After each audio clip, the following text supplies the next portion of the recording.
প্রিয় দর্শক সবাইকে আমন্ত্রণ জানাচ্ছি বৈশাখী টেলিভিশনের স্বাস্থ্য বিষয়ক সাপ্তাহিক আয়োজন এসপি হসপিটাল নিবেদিত সরাসরি ডাক্তার এই অনুষ্ঠানে আপনাদের সঙ্গে বরাবরের মতোই রয়েছে আমি জান্নাতুন নূর নাইমা। দর্শক, হাঁটু ব্যথা, ঘাড় ব্যথা বা কোমর ব্যথা এখন কিন্তু শুধুমাত্র বয়স্কদের কোনো সমস্যা নয়, এটা কিন্তু ছোট থেকে শুরু করে যে কোনো বয়সেই হতে পারে। আজ তাই আমরা এই গুরুত্বপূর্ণ বিষয়টি নিয়ে কথা বলবো এবং এই বিষয়টি নিয়ে আলোচনা করবার জন্য অনুষ্ঠানে উপস্থিত হয়েছেন একজন স্বনামধন্য অতিথি। আমাদের সাথে আজ রয়েছেন ডক্টর এস চক্রবর্তী, বাত ব্যথা, প্যারালাইসিস ও ফিজিওথেরাপি বিশেষজ্ঞ, চেয়ারম্যান ও চিফ কনসালটেন্ট এসপি হসপিটাল ও সহযোগী অধ্যাপক, ঢাকা কলেজ অফ ফিজিওথেরাপি। দর্শক, আপনারাও চাইলে আমাদের সাথে অংশগ্রহণ করতে পারেন স্ক্রলে দেখানো নম্বরে ফোন করে। আমাদের বিশেষজ্ঞ অতিথি আপনাদের প্রশ্নের উত্তর দেওয়ার চেষ্টা করবেন। স্যার, আপনাকে স্বাগত। কেমন আছেন? জি, আমি ভালো আছি। আপনি কেমন আছেন? স্যার, আমিও খুব ভালো আছি। স্যার, যেহেতু আপনাকে পেয়েছি অনেক কিছু জানবো, প্রথমে একটু জানতে চাই যে আমরা তো এখন সাধারণত দেখা যায় ল্যাপটপ ফোনে অনেক বেশি ব্যস্ত। এই ল্যাপটপ ফোনে অনেক বেশি ব্যস্ত বা বসে কাজ করা থেকে কি ঘাড়ের কোনো সমস্যা হতে পারে কিনা? অবশ্যই হতে পারে, কারণ আমরা যদি ঘাড় বাঁকা করে যত কাজ করছি আমাদের পেছনে একটা স্ট্রেচিং হতে থাকে। স্ট্রেচিংয়ের ফলে একটা ফাটল ধরে। যেমন একটা কঞ্চি যদি আমরা বাঁকা করতে থাকি, কঞ্চির মাঝ বরাবর ফাটল ধরে। ঠিক তাই আমাদের ঘাড়ে যে ছোট ছোট ভার্টেব্রা থাকে, যেটাকে আমরা সার্ভাইকাল ভার্টেব্রা, দুইটা ভার্টেব্রার মাঝখানে একটা ইন্টারভার্টেব্রাল ডিস্ক থাকে।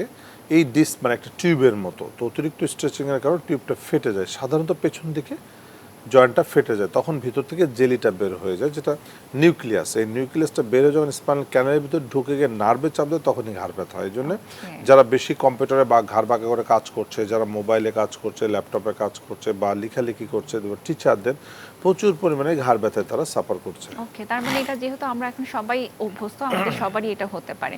স্যার, এই ঘাড় ব্যথা হলে আসলে এর চিকিৎসাটা কিভাবে আপনারা দিয়ে থাকেন? অ্যাকচুয়ালি ব্যথার জন্য দেখেন, ঘাড় ব্যথা রোগীরা কিন্তু বছরের পর বছর ওষুধ খেয়ে যাচ্ছে, কিন্তু ভালো হচ্ছে না।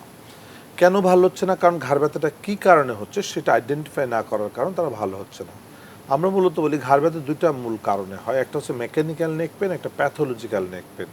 মেকানিক্যাল মানে এখানে ইনজুরি, সেটা সার্ভাইকাল ডিস্ক প্রলাপস হতে পারে, সার্ভাইকাল হাড়টা সরে যেতে পারে, লিস্থেসিস বলা হয়, এগুলো কারণে হতে পারে। আরেকটা হচ্ছে প্যাথোলজি, সেখানে কোনো টিউমার হতে পারে, টিবি হতে পারে, ক্যান্সার হতে পারে, ইনফেকশন হতে পারে। এখন কী কারণে ঘাড় ব্যথা হচ্ছে সেটা আইডেন্টিফাই না করে ঘাড় ব্যথার জন্য ব্যথার ওষুধ খেতে থাকে, তাহলে কখনোই ভালো হবে না। ঘাড় ব্যথার রোগীরা যত ব্যথার ওষুধ খাবে তত খারাপের দিকে চলে যাবে। এই কারণে বলা হয় যে first choice of treatment physiotherapy treatment কিন্তু আলটিমেট সলিউশন। কারণ ঘাড় ব্যথা রোগীরা বছর ওষুধ খাচ্ছে, ভালো হচ্ছে না। অর্থোপেডিক্সের কাছে ওষুধ দিচ্ছে, নিউরোমেডিসিনের ওষুধ দিচ্ছে, কিন্তু ভালো হচ্ছে না। লাস্টে কি বলছে? ফিজিওথেরাপি দেন। তো লাস্টে যে ফিজিওথেরাপি দেন, মাঝখানে যে অনেক বড় একটা সময় সে জার্নি করলো, যে কোনো লাভ হলো না, সময় নষ্ট হলো, ওষুধ খেয়ে খেয়ে তার কিডনি লিভারের উপরে প্রেশার পড়লো।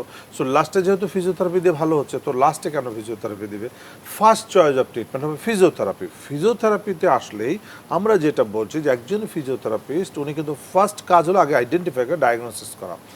ডায়াগনোসিস ছাড়া কোনো রোগীকে ফিজিওথেরাপি দেওয়া যাবে না। সো ডায়াগনোসিস করলেই কিন্তু ধরা পড়বে। যদি সেখানে কোনো প্যাথোলজি থেকে থাকে সেটা রেফার করে দেওয়া হবে। আর প্যাথোলজির সংখ্যা খুবই রেয়ার, তো ১০০ জনের মধ্যে ৯৯ জনই কিন্তু মেকানিক্যাল সমস্যা, তো ৯৯ জনই ফিজিওথেরাপিতে ভালো হয়ে যাবে। একজনের যদি প্যাথোলজি থাকে তাকে রেফার করে দেওয়া হবে, তাহলে রোগীরা তাড়াতাড়ি সুস্থ হবে এবং খুব কম খরচে তারা ভালো হয়ে যাবে। আদারওয়াইজ এই যে ঘুরে ঘুরে ঘুরে ঘুরে সময় নষ্ট করছে, কারণ এই একজন প্যাথোলজির জন্য হাজার হাজার রোগী কী করছে, মেডিসিনের পেছনে ছোটাছুটি করতে করতে তাদের লাইফটাকে ধ্বংস করে দিচ্ছে। তো প্রথমে আসলে সঠিক চিকিৎসা নিতে হবে। স্যার, এই যে আপনি ডায়াগনোসিসের কথা বলছেন, ঘাড় ব্যথার জন্য কি এমআরআই করা পসিবল? অবশ্যই ঘাড় ব্যথা রোগীদের আমরা বলি যে ফিজিওথেরাপি দেওয়ার আগে অবশ্যই একটা এমআরআই করে নেওয়া উচিত, কারণ ১০০ জন রোগীর মধ্যে কার টিউমার আছে, কার টিবি, ক্যান্সার আছে, এটা কিন্তু বাইরে থেকে বোঝা খুবই খুবই টাফ। সো যে কারণে আমরা অবশ্যই একটা এমআরআই করে নেওয়া উচিত, কারণ আমরা অনেক রোগী, আমার লাইফে অনেক রোগী দেখেছি ঘাড়ের স্পাইনাল কর্ডের টিবি হচ্ছে, টিউমার আছে, ক্যান্সার আছে দেখেছি। সো যেহেতু রেয়ার কেস এগুলো, বাট ১০০ জনের মধ্যে একজন হতে পারে, তো যে কারণে অবশ্যই একটা এমআরআই করে দেখে নেওয়া উচিত। ওকে, সো অনেকেই আসলে ঘাড়ের এমআরআই করতে ভয় পায়। সো আপনাদের হসপিটালে কি এরকম যে আসলে এমআরআই এর জন্য অনেকেই ভয় পায় জানি আমরা, যে কারণে আমি জাপানের হিটাসি কোম্পানি থেকে আমি কিন্তু এমআরআই মেশিন নিয়ে এসেছি, ওপেন এমআরআই, খুবই চমৎকার মেশিন, লেটেস্ট মেশিন, ডিজিটালাইজড। এটার সাথে সাথে কিন্তু আমরা কম্পিউটারে দেখিয়ে দিচ্ছি। একজন পেশেন্ট এমআরআই করবে, সঙ্গে সঙ্গে উনি দেখতে পাবে যে ওনার ঘাড়ের কোথায় কোথায় প্রবলেম, কোন কোন স্পটে প্রবলেম, যেটা কিন্তু আর কোথাও সম্ভব না। অন্য জায়গায় এমআরআই করার পর কি হচ্ছে, দেখা যাচ্ছে এমআরআই করছে, ৩ দিন পর রিপোর্ট দিচ্ছে, রিপোর্টে কাগজ নিয়ে নিয়ে ঘুরে বেড়াচ্ছে। একটা কাগজে রিপোর্ট লিখেছে, ওটা নিয়ে ঘুরে বেড়াচ্ছে। আসলে ফিল্মের মধ্যে কি আছে, কোন কোন স্পটে সমস্যা আছে, এটা আপনি যখন কম্পিউটারে দেখবেন তখন যতটা স্পষ্ট দেখতে পাবেন, ছবি তুলে সেটা সেভাবে দেখাটা একটু ডিফিকাল্ট। যে কারণে আমরা বলি যে ডিজিটালাইজড করেন, সঙ্গে সঙ্গে এসে দেখেন, সব থেকে ভালো হবে। স্যার অনেক সময় দেখা যায় যে ঘাড়ের কোনো সমস্যার কারণে হয়তো বা ঘাড়ের অপারেশন করা হয়েছে, বাট তারপরে দেখা যায় যে হাত পা সবকিছু অবশ হয়ে গিয়েছে, এটার কারণটা কি এবং এক্ষেত্রে কি ট্রিটমেন্ট? অ্যাকচুয়ালি ঘাড়ে স্পাইনাল কর্ডে যে অপারেশনগুলো করা, এটা খুবই রিস্ক অপারেশন। আমার এখানে এখনো ভর্তি আছে কয়েকজন রোগী, তাদের ঘাড়ে অপারেশন করার পর, তাদের ডিসেক্টমি করার পর এখন তাদের 4 হাত পায়ে অবশ হয়ে আছে। হ্যাঁ, এটাকে বলে আমরা ইনকমপ্লিট কোয়াড্রিপ্লেজিয়া। কারণ অপারেশনের পরে যদি অপারেশন অনেক ক্ষেত্রে লাগতে পারে, তো অপারেশনের সাথে সাথে কিন্তু রিহ্যাবিলিটেশন ট্রিটমেন্ট করতে হয়, যেটা আমাদের এসপি হসপিটালে আমরা করে থাকি।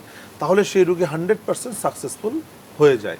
কিন্তু রিহ্যাব না করার কারণে এই রোগী বাড়িতে বসে থেকে শুয়ে থেকে আরও ক্ষতিগ্রস্ত হয়ে গিয়েছে। আমার কাছে একটা রোগী এসেছে রিসেন্টলি, 3 বছর আগে ঘাড়ে অপারেশন করে 3 বছর বিছনা সজ্জা। রোগীর আস্তে আস্তে ওজন বেড়ে গিয়েছে, এখন ওজন প্রায় 90-95 কেজি মহিলা। তো মহিলাদের 90-95 মানে হিউজ ফ্যাটি হয়ে আছে উনি। তো এর কারণে কি তার ডায়াবেটিস, তার কিডনির সমস্যা, নানান ধরনের প্রবলেম এখন সে ফেস করছে। তো 3 বছর পর আমার কাছে এসেছে। তো অপারেশনটা খুব ভালো ছিল, বাট রোগীটা কিন্তু ডিসেবল হয়ে ঘরে পড়ে আছে, তো লাভ হলো না। তো পরবর্তী সেই রোগী আমি ভর্তি করেছি আমাদের হসপিটালে, এখন ভালো, অনেক ভালো, এখন ট্রিটমেন্ট চলছে। আশা করি উনি হাঁটাচলা করতে পারতেন। যে ট্রিটমেন্টটা 3 বছর আগে করলে 3টা বছর তার জীবন থেকে নষ্ট হতো না। সো আমরা বলি ঘাড়ে যদি ডিসপ্রলাপস হয় সেক্ষেত্রে অপারেশনের কোনো প্রয়োজন নাই।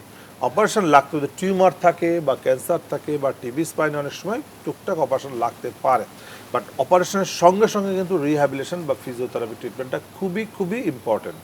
ওকে, সো ঘাড় ব্যথার ব্যাপারটা আপনি খুব সুন্দর করে স্যার বলেন। একটু জানতে চাই যে ঘাড় ব্যথার সাথে কি মাথা ব্যথার কোনো সম্পর্ক রয়েছে কিনা? অবশ্যই আছে। অনেকে দেখবেন যে মাথা ব্যথার জন্য দিনের পর দিন ব্যথা ওষুধ খাচ্ছে, কি বলছে আপনার মাইগ্রেন, পরীক্ষা নিরীক্ষা করেছে, কিছুই ধরা পড়ছে না। তাহলে কেন ব্যথাটা হচ্ছে? তাদের আসলে ঘাড়ে সমস্যা থাকতে পারে। তারা এমআরআই করেছে, ব্রেনে এমআরআই করেছে, সিটি স্ক্যান করেছে, এক্সরে করেছে, সব নর্মাল, কিন্তু ঘাড়ের কিন্তু এমআরআই করা নাই। চোখের ডাক্তার বলছে চোখ ভালো আছে, ব্রেনের ডাক্তার বলছে ব্রেন ভালো আছে, তাহলে ব্যথা কেন? ব্যথাটা আসছে ঘাড় থেকে। ঘাড়ে আমরা প্রচুর রোগী পাই যাদের আপার সার্ভাইকালের ডিসপ্রলাপস হয়, তাহলে আমাদের ব্রেনে যে ফ্লুইডটা সিক্রেশন হচ্ছে, এই ফ্লুইডটা নিচের দিকে নামতে ডিস্টার্ব ফিল করে। ফলে কি হয়, তখন উপরের দিকে ফ্লুইডের চাপটা বেড়ে যায়, তখন মাথার মধ্যে চাপ ধরে এবং রোগীর মাথা ব্যথা শুরু হয়ে যায়, মেজাজ কিটকিটে হয়ে যায়, মনে হাই প্রেশার, সারাক্ষণ অশান্তি করে, বাসায় কোনো শব্দ ভালো লাগে না, সংসারের ভিতরে সারাক্ষণ যন্ত্রণা, নানান ধরনের প্রবলেম ফেস করতে হয় তাদেরকে। তো এরকম রুগী যখন আমার কাছে আসে, ঘাড়ে এমআরআই করে দেখে যখন আমি বলি, তখন রুগীরা খুব মজা পায়, বলে স্যার আপনি তো সব বলে দিচ্ছেন, আসলে এই সমস্যা সবগুলোই আমার মধ্যে বিদ্যমান আছে। তো আসলে আপার সার্ভাইকালের যে ডিসপ্রলাপস হয়, তাদের তীব্র ঘাড়ের মাথা ব্যথা হতে পারে।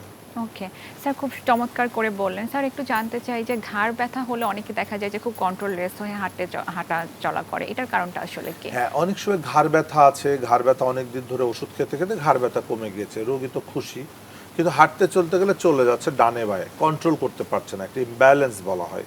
এটা সার্ভাইকাল মাইলোপ্যাথি, আরও ডেঞ্জারাস। ব্যথা ভালো, প্যারালাইসিস খারাপ, এখান থেকে আস্তে আস্তে যে কোনো মধ্যে 4 হাত প্যারালাইসিস হয়ে পড়ে যেতে পারে। সো আমাদের কাছে অনেক রুগী আসছে, ঘাড় ব্যথা ছিল 5 বছর আগে, ওষুধ খেতে খেতে এখন 4 হাত পা উইক হয়ে গেছে, সে হাঁটাচলা করতে পারে না, অনেক দৌড়ে পরে কষ্ট মষ্ট করে আমাদের কাছে আসছে। তো উনি ব্যথা নাই তো আসলে কষ্ট বোঝে না, ব্যথা থাকলে রুগীরা দৌড়াদৌড়ি ছোটাছুটি করে, যখন ব্যথা কমে যায় তখন সে কিন্তু কষ্ট পায়, বাট সে বুঝতে পারে না। সো আসলে ব্যথা ভালো প্যারালাইসিসের থেকে। আমরা বলি ব্যথা ভালো না প্যারালাইসিস ভালো, প্যারালাইসিস ভালো না মৃত্যু ভালো, তো তখন বলা হয় না ব্যথা ভালো প্যারালাইসিস থেকে, আবার মৃত্যু ভালো মানে প্যারালাইসিস ভালো মৃত্যু থেকে। সো আসলে রোগীদেরকে আমরা বোঝাই তখন যে আপনার তো স্পাইনাল কর্ডে কম্প্রেশন, যখন স্পাইনাল কর্ডে কম্প্রেশন হয় তখন কিন্তু আর ব্যথা ফিল করে না, তখন নামনেস চলে আসে, অবশ চলে আসে, সিগন্যাল কমে যায়, বডির স্ট্রেংথ কমে যায়, ব্রেন থেকে সে সিগন্যাল পায় না, ফলে শক্তি কমে যায়, বডি মাতালদের মতো মুভমেন্ট করতে থাকে। এটাকে আমরা সার্ভাইকাল মাইলোপ্যাথি বলি, এবং একমাত্র চিকিৎসা ফিজিওথেরাপি বা রিহ্যাবিলিটেশন। ওকে স্যার, তাহলে খুব চমৎকার করে আপনি বললেন যে ঘাড় ব্যথা থেকে যে অনেক মারাত্মক ব্যাপারগুলো হতে পারে। সো ঘাড় ব্যথা হলে আসলে দেরি করা উচিত না, অবশ্যই একজন বিশেষজ্ঞের কাছে যেতে হবে। স্যার এবারে একটু জানতে চাই যে হাঁটু ব্যথা নিয়ে, যে শুধুমাত্র কি আর্থ্রাইটিসের কারণেই হাঁটু ব্যথা হতে পারে নাকি অন্য কোনো কারণ হ্যাঁ, রয়েছে? দেখেন সবাই বলে আপনার হাঁটুতে ব্যথা, আপনার আর্থ্রাইটিস। হ্যাঁ, আর্থ্রাইটিস কখন বলবো আমরা, যখনই কার্টিলেজ ডিজেনারেশন তখনই আর্থ্রাইটিস। বাট আর্থ্রাইটিস হলো কেন, সেই কেনটা হচ্ছে মূল প্রশ্ন। একটা বিল্ডিং ভেঙে যেতে পারে অনেকগুলো কারণে, লেবাররা বারোই বারোই ভাঙতে পারে, এটা একটা ভাঙা, ভূমিকম্পে ভাঙতে পারে, এটা একটা ভাঙা, ন্যাচারালি ভাঙতে পারে, এটা একটা ভাঙা। তো একটা বিল্ডিং কেন ভেঙে যাচ্ছে, ভেঙে গেছে, আমরা সবাই বলবো ভেঙে গেছে, বাট কেন ভাঙলো সেটার উপর ডিপেন্ড করবে তার কন্ডিশনটা কি। অ্যাকচুয়ালি ঠিক তাই, আপনি হাঁটুতে ব্যথা হলে আপনি আর্থ্রাইটিস বলছেন, অস্টিওআর্থ্রাইটিস চিকিৎসা দিচ্ছেন, ভালো হচ্ছে না। কেন? কারণ দেখা যাচ্ছে রিসার্চ বলছে যে long time back pain, bilateral both নি জয়েন্ট পেনের কারণ। তার মানে কি, হাঁটুতে যদি অস্টিওআর্থ্রাইটিস ধরা পড়ে তার অলমোস্ট 95% পেশেন্টই আসছে কিন্তু তাদের কোমরের প্রবলেম নিয়ে। আর 2 থেকে 5% রোগী হচ্ছে তাদের হাঁটুতে প্রবলেম। তা হাঁটুতে প্রবলেম যদি কী থাকতে পারে, সেটা হচ্ছে তাদের টিউমার থাকতে পারে, টিবি থাকতে পারে, ক্যান্সার থাকতে পারে। কিন্তু হাঁটুতে ব্যথা মানে তাদের বুঝতে হবে তা হাঁটুতে পায়ের শক্তি কম, পায়ের জোর যখনই কমে যায় তখনই কার্টিলেজ ভেঙে যাচ্ছে, এটাকে আমরা অস্টিওআর্থ্রাইটিস বলছি। তো আপনি অস্টিওআর্থ্রাইটিস ট্রিটমেন্ট করে সে ভালো হবে না, তাকে কোমরের চিকিৎসা করে মাসেলকে বিল্ড আপ করতে হবে, তাহলেই সে ভালো হবে। এই জন্য অস্টিওআর্থ্রাইটিস রোগীরা দেখবেন যে দিনের পর দিন, বছরের পর বছর হাঁটুর চিকিৎসা করছে, হাঁটুতে ইঞ্জেকশন দিচ্ছে, পানি বের করছে, কত কিছু করছে, হাঁটুতে ফিজিওথেরাপি দিচ্ছে, তবু ভালো হচ্ছে না, কারণ সেখানে রং ট্রিটমেন্ট। তো সঠিক চিকিৎসা করতে গেলে অবশ্যই আমাদের কোমরটাকে আইডেন্টিফাই করতে হবে। স্যার, আপনি কোমরের মাসেল বিল্ড আপের কথা বলছিলেন, একটু জানতে চাই যে এই কোমরের মাসেল বিল্ড আপ আসলে কিভাবে সম্ভব? কোমরের মাসেল বিল্ড আপ করতে গেলে আপনাকে ফিজিওথেরাপি করতে হবে, এক্সারসাইজের মাধ্যমে মাসেলকে স্ট্রং করতে হয়। আর কোমরের মাসেল স্ট্রং করা খুবই খুবই দরকার, কারণ মেরুদণ্ড স্ট্রং মানে তার সব কিছুই স্ট্রং। ওকে স্যার, কোমরের ব্যথা থেকে অনেক সময় দেখা যায় যে বিভিন্ন ধরনের প্রবলেম হয়, ফুড ড্রপ হয়ে যেতে পারে বা পা শিরশির করে, এটা কারণটা কি বা এই ক্ষেত্রে কি করা অ্যাকচুয়ালি হয়? কোমর থেকে আমাদের যে নার্ভ, এটা আমাদের পায়ের দিকে চালাচ্ছে, সেটা ব্রেনের মাধ্যমে সম্পর্কযুক্ত। যেমন আমাদের পায়ে কোনো মশা বসলে আমরা কিন্তু সাথে সাথে টের পেয়ে যাই, যে ইলেকট্রিসিটির মতো পায়ে বসার সঙ্গে সঙ্গে ব্রেনকে সিগন্যাল দিয়ে দেয় এবং ব্রেন সাথে সাথে রিয়াকশন করে যে তাকে কিভাবে সমস্যার সমাধান করা উচিত এবং সাথে সাথে ডিসিশনে, এটা তো আমাদের বোঝার আগে আমাদের শরীর নিজে নিজে করে ফেলে। ঠিক তাই এই ইলেকট্রিসিটি এটা যায় হচ্ছে আমাদের কোমর স্পাইনাল কর্ড থেকে, আমাদের মেরুদণ্ড থেকে, যে ব্রেন থেকে যে স্পাইনাল কর্ডটা নেমেছে এটা মেরুদণ্ডের লাম্বার এসে শেষ হয়েছে, ওখান থেকে প্রচুর নার্ভ আমাদের পায়ের দিকে গিয়েছে। তো যখন ডিস্ক প্রলাপস হয়, প্রথমে দেখবেন রোগীদের সবারই কমপ্লেন তো আমার ব্যথা হয়েছে। তো ব্যথা মানে হচ্ছে ভালো, ব্যথা মানে জাস্ট নার্ভগুলোকে টাচ আপ করছে। যখনই নার্ভকে ব্লক করে তখনই সেই জায়গায় নামনেস তৈরি হয়ে যায়, সেন্সেশন লস হতে থাকে। যখনই নার্ভকে পুরোপুরি ব্লক করে দেয় তখনই মাসেল পাওয়ার কমে যায়, তখনই যে ফুড ড্রপ হতে পারে, পা অবশ হয়ে যেতে পারে, এমনকি প্যারালাইসিস পর্যন্ত হয়ে যেতে পারে। ওকে স্যার, কোমরের ব্যথা ট্রিটমেন্ট তো খুবই গুরুত্বপূর্ণ, আপনার কথা থেকে যেটা মনে হচ্ছে অনেকে কিন্তু অপারেশনও করে থাকেন কোমর ব্যথার জন্য, বাট তারপরেও দেখা যাচ্ছে সেটা পুরোপুরি সুস্থ হচ্ছে না, এই ক্ষেত্রে কি করা যেতে পারে? অ্যাকচুয়ালি কোমর ব্যথার জন্য অপারেশন সাকসেসফুল রেট খুবই খুবই কম।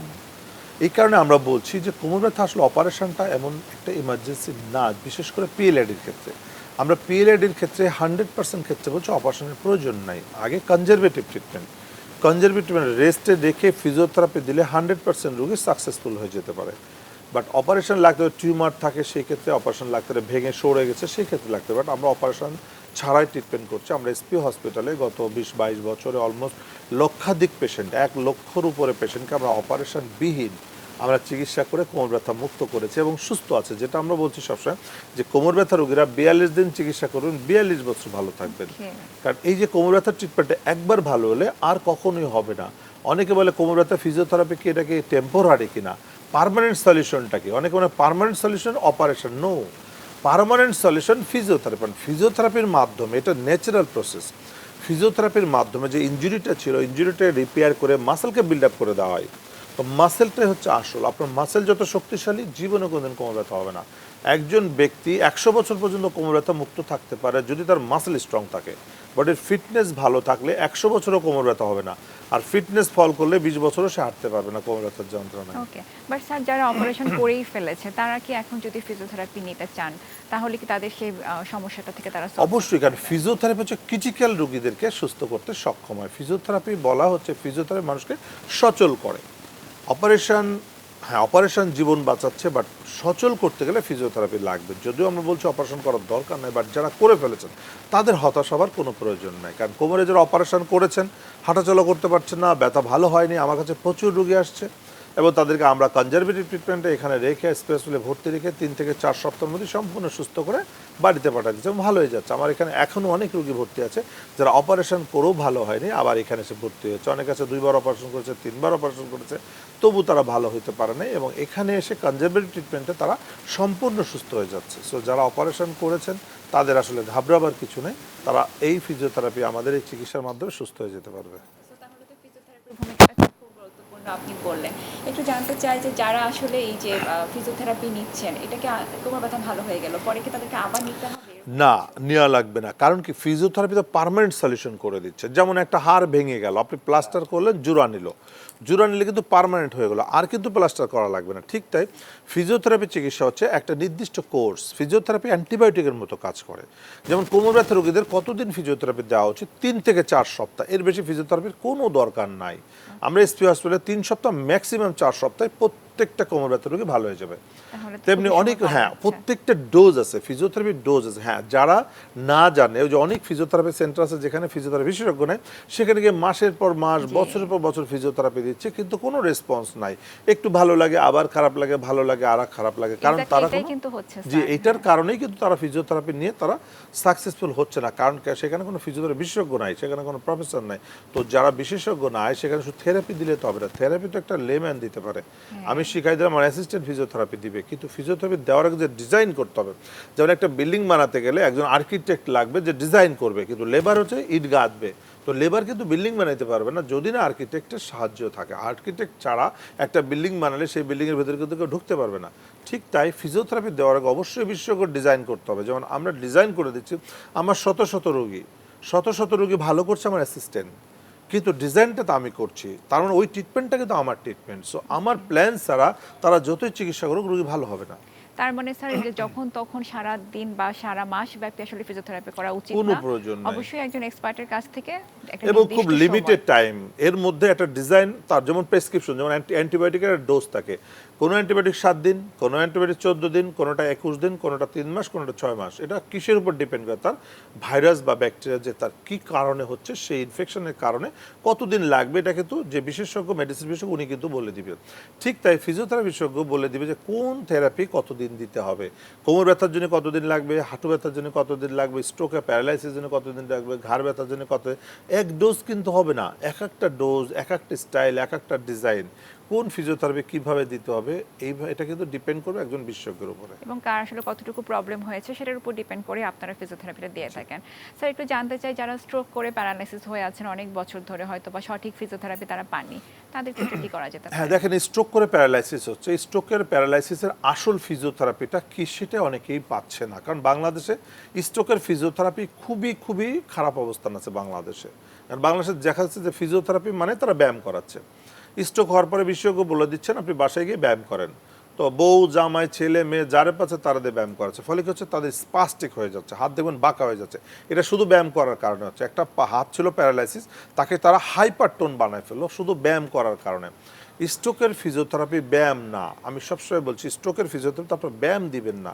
দিস ইজ রিএডুকেশন, এটা অ্যাক্টিভ করতে হবে। যেমন একটা বাচ্চা যদি স্কুলে যায়, আর স্কুলে যে বাচ্চা না পড়ে টিচার পড়ে, তাহলে কিন্তু বাচ্চার কোনো লাভ নাই।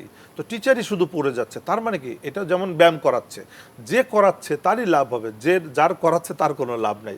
ঠিক তাই যে করবে তার লাভ। তার মানে যে থেরাপি দিচ্ছে, থেরাপি যদি ব্যায়াম করায় তাহলে তার লাভ হবে, রোগীর কিন্তু লাভ হবে না। যেমন টিচার যদি পড়ে, স্টুডেন্ট যদি না পড়ে, না বোঝে, তাহলে কিন্তু টিচারের লাভ হবে, স্টুডেন্টের কোনো লাভ হবে না। ঠিক তাই আমরা এটাকে বলি রিএডুকেশন, মানে ব্রেনকে রিএডুকেটেড করতে হবে স্ট্রোকের কারণে। স্ট্রোক রোগীদের সাধারণত ব্রেনের সমস্যা হয়ে যায়, তাদের রিএডুকেশন করতে স্কুলে একটা বাচ্চার যেমন পড়ানো, ঠিক তাই সেইভাবেই তাকে রিএডুকেশন দিতে হবে।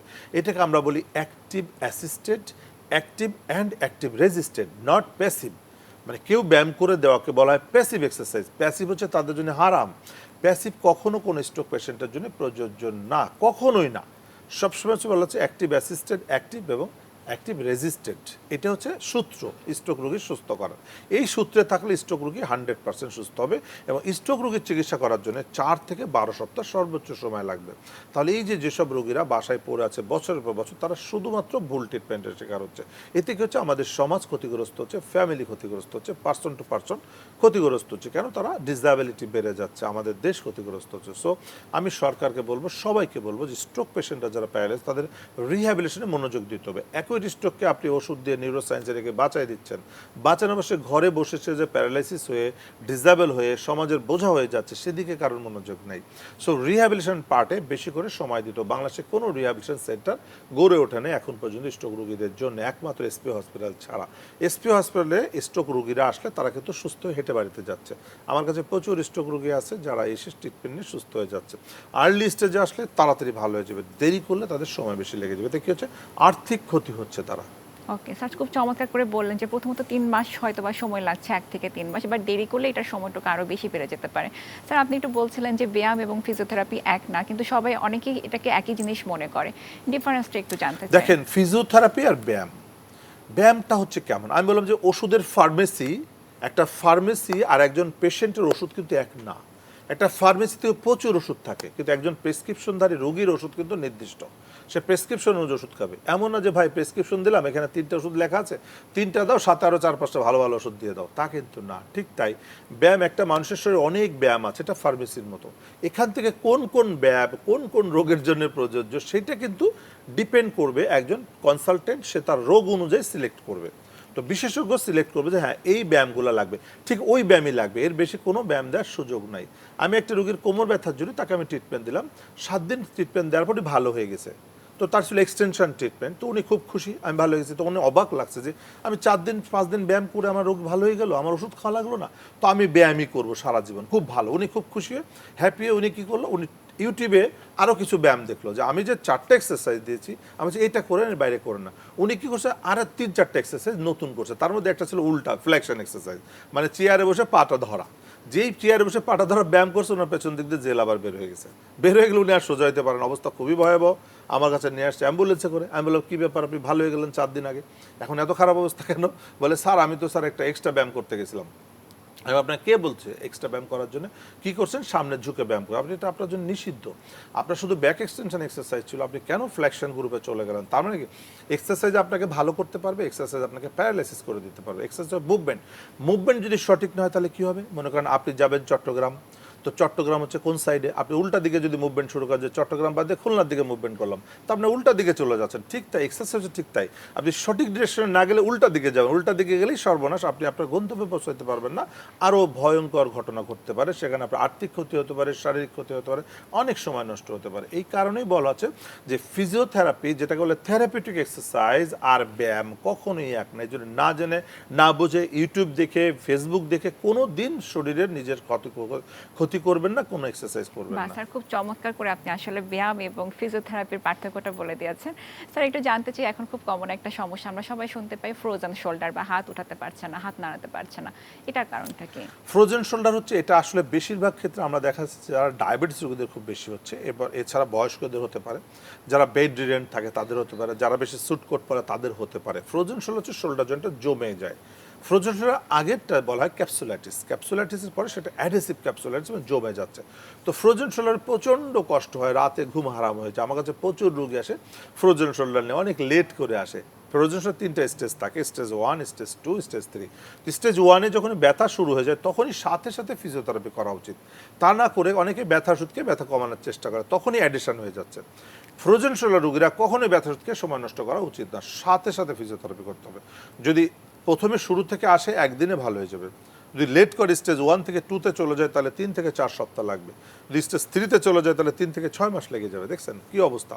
একটু ভুলের কারণে একজন ফ্রোজেন শোল্ডার রোগীর কত টাকা খরচ হচ্ছে, যেটা একদিনে ভালো হলে যে টাকা খরচ হতো 3 মাস লাগলে তার কত টাকা নষ্ট হবে। যে কারণে বলা হয় ফ্রোজেন শোল্ডার রোগীর first choice of treatment physiotherapy. ব্যথা শোল্ডারে হওয়ার সঙ্গে সঙ্গে ফিজিওথেরাপি চিকিৎসায় যেতে হবে। ওকে স্যার, এই যে ফ্রোজেন শোল্ডারটা ডায়াগনোসিস করার কি কোনো ওয়ে রয়েছে কিনা? ফ্রোজেন শোল্ডার ক্লিনিক্যালি ডায়াগনোসিস করা, যেটা আমরা বলি 3টা মুভমেন্ট দেখতে হবে, LAM, LAM, lateral rotation, medial rotation এবং অ্যাবডাকশন। এই 3টা মুভমেন্টে রেস্ট্রিক্টেড থাকলে সেটাকে আমরা ফ্রোজেন শোল্ডার বলি। এটা একজন ক্লিনিশিয়ান বা একজন ফিজিওথেরাপি স্পেশালিস্ট সে কিন্তু বুঝতে পারে। এরপরও যদি আপনি আরও স্পেসিফিক দেখতে চান যে ইন্টারনাল কোনো প্রবলেম আছে কিনা, সেখানে নার্ভের সমস্যা আছে কিনা, সেখানে জয়েন্টের প্রবলেম আছে, সে ইনফেকশন আছে কিনা, টিবি আছে কিনা, টিউমার আছে, অনেক রোগীর শোল্ডার জয়েন্টে আমরা টিউমার পাই, টিবি পাই, ক্যান্সার পাই শোল্ডার জয়েন্টে। সো তাদের জন্য অবশ্যই এমআরআই করে দেখা নেওয়া উচিত। এই জন্য যারা বেশি দিন কষ্ট পাচ্ছেন অবশ্যই মনে করবে একটা এমআরআই করা উচিত তাদের। শোল্ডার জয়েন্টে এমআরআই করলে আমরা দেখতে পাবো তার ইন্টারনাল কোনো প্রবলেম আছে কিনা। আর ফ্রোজেন শোল্ডার জানার জন্য শুধুমাত্র ক্লিনিক্যাল টেস্টেই যথেষ্ট, এর জন্য কোনো পরীক্ষারও দরকার নাই। ওকে স্যার, আপনার কাছ থেকে অনেক কিছু জানলাম, অসংখ্য ধন্যবাদ। আপনি আমাদের মাঝে এসেছেন এবং চমৎকার সব উপদেশ দিয়েছেন। জি, আপনাকে অনেক অনেক ধন্যবাদ। প্রিয় দর্শক, এই ছিল আমাদের আজকের আয়োজন। আশা করছি কিছুটা হলেও আপনারা উপকৃত হতে পেরেছেন। আগামী পর্বে নতুন কোনো স্বাস্থ্য বিষয়ক আলোচনা নিয়ে আবারও হাজির হয়ে যাব। সে পর্যন্ত সবাই ভালো থাকুন, সুস্থ থাকুন, বৈশাখী টিভির সাথেই থাকুন। আল্লাহ হাফেজ।